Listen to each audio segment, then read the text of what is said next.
그러면 중증 외상센터는 어떤 환자들이 주로 갑니까? 네, 일단 보건복지부에서는 이 중증 외상 환자라는 것에 대한 기준을 두고 있거든요. 그 기준부터 네. 먼저 살펴보면은 일단은 6m 이상의 높이에서 추락한 성인의 기준, 그리고 소아 같은 경우는 3m 이상으로 보고 있고요. 시속 32km 이상 자동차 및 이륜차와 충돌한 환자, 네. 그리고 여기에는 나오지 않았지만 이 2개 이상의 골절이 발견된 경우에는 우리가 중증 외상 환자 이렇게 분류를 하고 있습니다. 문제는 이런 중증 외상 환자를 외상센터가 아닌 일반 응급실에 보냈을 경우입니다. 응급실은 사실 감기 환자부터 시작해서 일반 긴급 환자까지 많은 환자들이 뭉쳐서 굉장히 북적북적한데 그렇죠. 그런 만큼 1분 1초가 아쉬운 중증 외상 환자가 제대로 된 치료를 받지 못하고 숨지는 경우가 적지 않다는 것입니다.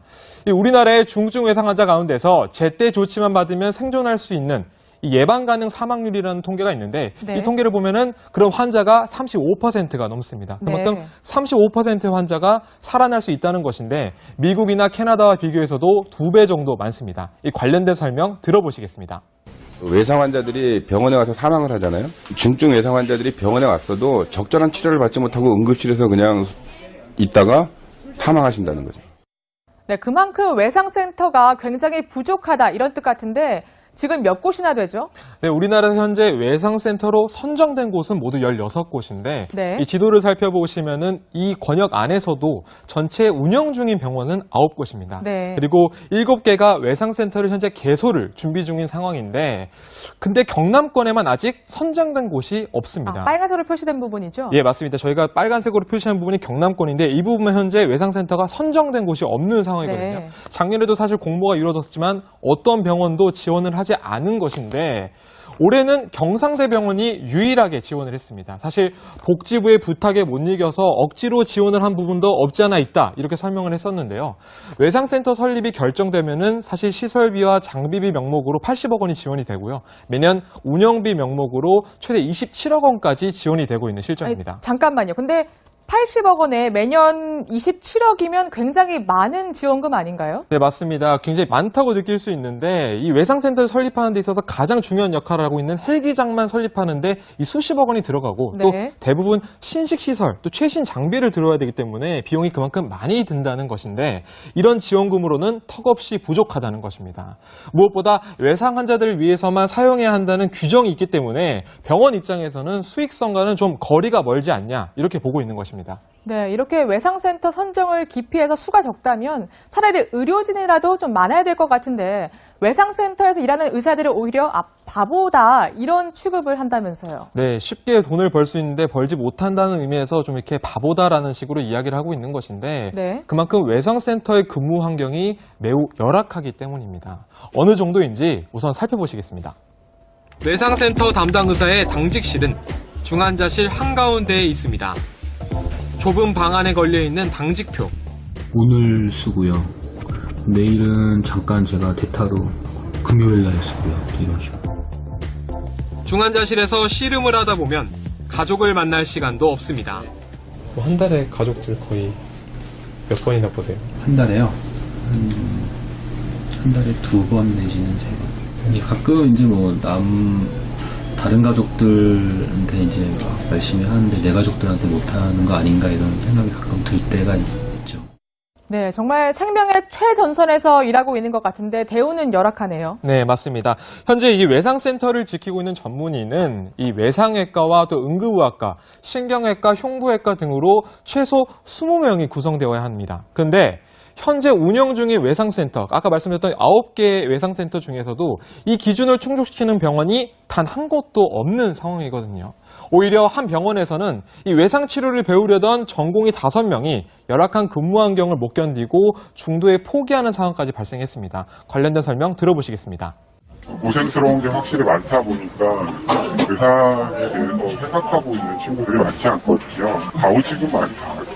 기관이나 교림들도 좀 더 쉽게 인정받을 수 있는 그런 부분들을 찾아가려고 많이 하죠. 네, 외상센터도 부족하고 의료진도 부족하고 참 대책이 없을까요? 네, 아무래도 가장 중요한 거 결론부터 말씀드리면은 투자. 투자가 필요한 상황입니다. 네. 200개가 넘는 외상센터를 전역에 두고 있는 미국의 경우에도 보면은 초기에는 병원과 의료진 모두 이 현상을 기피했다고 합니다. 아, 똑같았군요. 네, 우리나라와 굉장히 비슷한, 네. 현재 실정과 비슷한데 취재 과정에서 현재 이국종 교수의 말이 굉장히 많이 회자가 되고 있는데 이 이국종 교수가 미국에서 유학할 당시에 외상센터 시스템을 직접 가르쳤었던 라울 코임브라 미국 외상학회장을 만나볼 수 있었는데 관련된 대안을 직접 들어볼 수 있었습니다. 한번 들어보시겠습니다. Develop fellowship training programs, and if you create a work environment where people can every so often get a break, have time to rest, people will be attracted to this specialty. In the United States, we did just that, and I can tell you that the number has increased dramatically. 이 시간에도 생사의 갈림길에선 중증 외상 환자를 위해서 외상센터 의료진은 전국 곳곳에서 달리고 있습니다.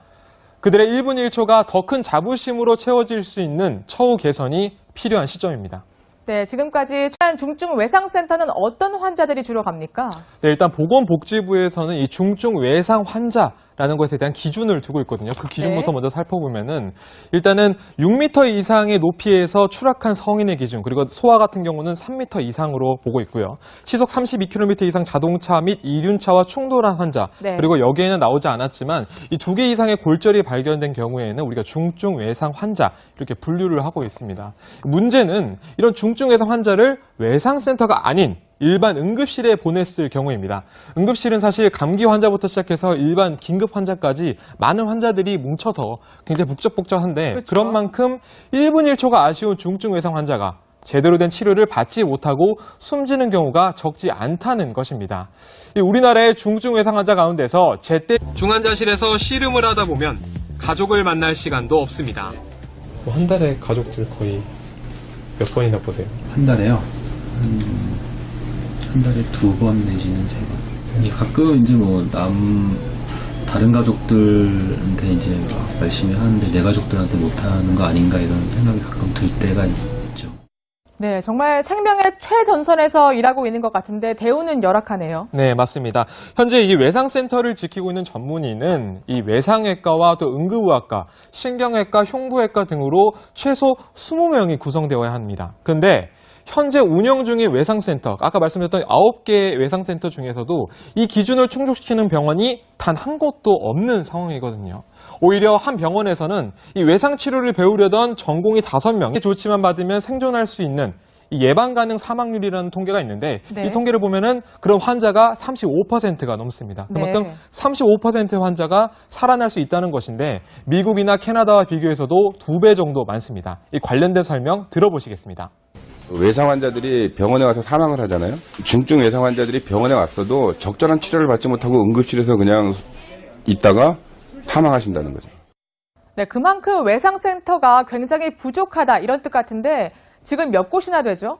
네, 우리나라 현재 외상센터로 선정된 곳은 모두 16곳인데 네. 이 지도를 살펴보시면은 이 권역 안에서도 전체 운영 중인 병원은 9곳입니다. 네. 그리고 7개가 외상센터를 현재 개소를 준비 중인 상황인데 근데 경남권에만 아직 선정된 곳이 없습니다. 아, 빨간색으로 표시된 부분이죠? 예, 맞습니다. 저희가 빨간색으로 표시한 부분이 경남권인데 이 부분은 현재 외상센터가 선정된 곳이 없는 상황이거든요. 네. 작년에도 사실 공모가 이루어졌지만 어떤 병원도 지원을 하지 않은 것인데 올해는 경상대병원이 유일하게 지원을 했습니다. 사실 복지부의 부탁에 못 이겨서 억지로 지원을 한 부분도 없지 않아 있다 이렇게 설명을 했었는데요.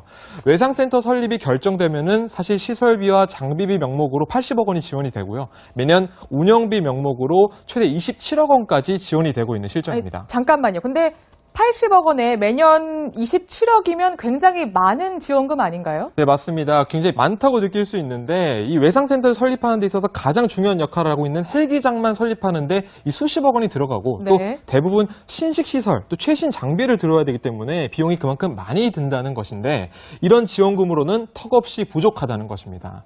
무엇보다 외상 환자들을 위해서만 사용해야 한다는 규정이 있기 때문에 병원 입장에서는 수익성과는 좀 거리가 멀지 않냐 이렇게 보고 있는 것입니다. 있습니다. 네, 이렇게 외상센터 선정을 기피해서 수가 적다면 차라리 의료진이라도 좀 많아야 될 것 같은데 외상센터에서 일하는 의사들을 오히려 바보다 이런 취급을 한다면서요. 네, 쉽게 돈을 벌 수 있는데 벌지 못한다는 의미에서 좀 이렇게 바보다라는 식으로 이야기를 하고 있는 것인데 네. 그만큼 외상센터의 근무 환경이 매우 열악하기 때문입니다. 어느 정도인지 우선 살펴보시겠습니다.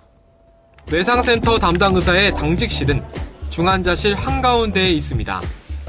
좁은 방 안에 걸려있는 당직표. 오늘 쓰고요.